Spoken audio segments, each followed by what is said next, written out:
vous donner des conseils sur l'utilisation et l'entretien de vos appareils électroménagers. Avec les plaques de cuisson, l'entretien sur les fours à micro-ondes et sur les fours traditionnels encastrables ou de cuisinière.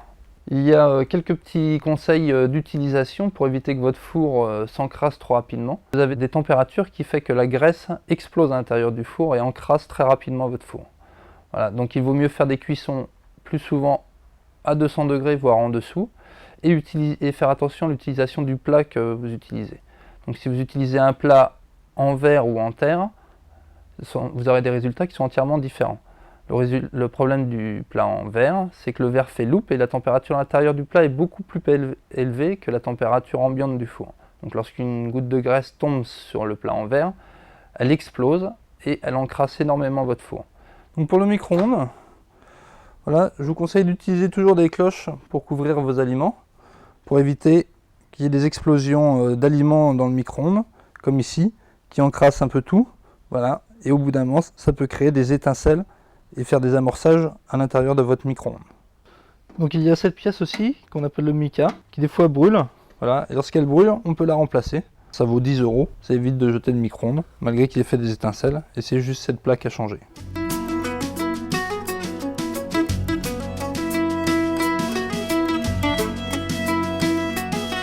Nous avons deux sortes de plaques de cuisson, la plaque vitro-céramique, où là vous avez une résistance dessous qui chauffe, qui est visible à travers le verre, ça rougit. Et la plaque à induction qui elle chauffe uniquement la casserole. Il faut normalement des casseroles spécifiques pour l'utilisation de ces plaques. Donc celle-ci, ça ne rougit pas et ça ne chauffe pas tant qu'il n'y a pas de casserole dessus. Vous pouvez mettre la main, ça ne brûle absolument pas et ça ne peut pas chauffer. Si vous n'avez pas une casserole spéciale, il existe des plaques comme ça qui sont prévues pour vous la poser sur votre plaque de cuisson et votre vieille cocotte en alu peut fonctionner directement.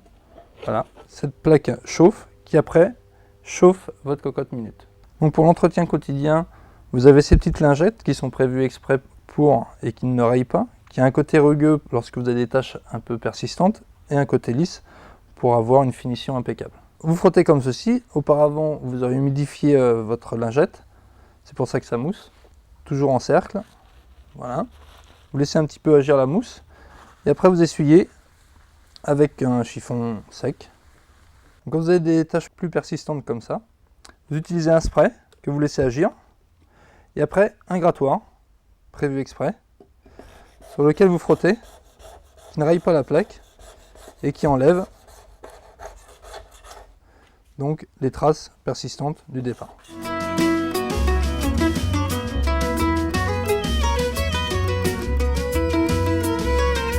La cocotte minute, il faut faire une révision régulière parce que c'est un appareil qui est mis sous pression et donc qui est quand même assez dangereux puisque si le système de sécurité ne fonctionne plus, ça peut exploser. Il faut que vous vérifiez toujours la soupape de sécurité qui est ici, qu'elle ne soit pas bloquée. Si elle est bloquée comme ceci, c'est dangereux parce que votre cocotte peut exploser si jamais il y a un souci pendant la cuisson. Voilà. Après, lorsque vous nous l'amenez en réparation, nous faisons différents contrôles dessus. Voilà, sur le couvercle, on démonte le couvercle et on vérifie donc les étriers.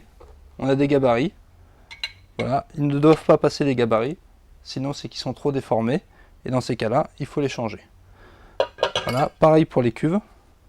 On a des gabarits qui permettent de vérifier si les oreilles ne sont pas trop écartées et si on peut les réparer ou non, suivant donc l'état de la cocotte. Et on vérifie aussi la planification de la cuve sur les cocottes en alu.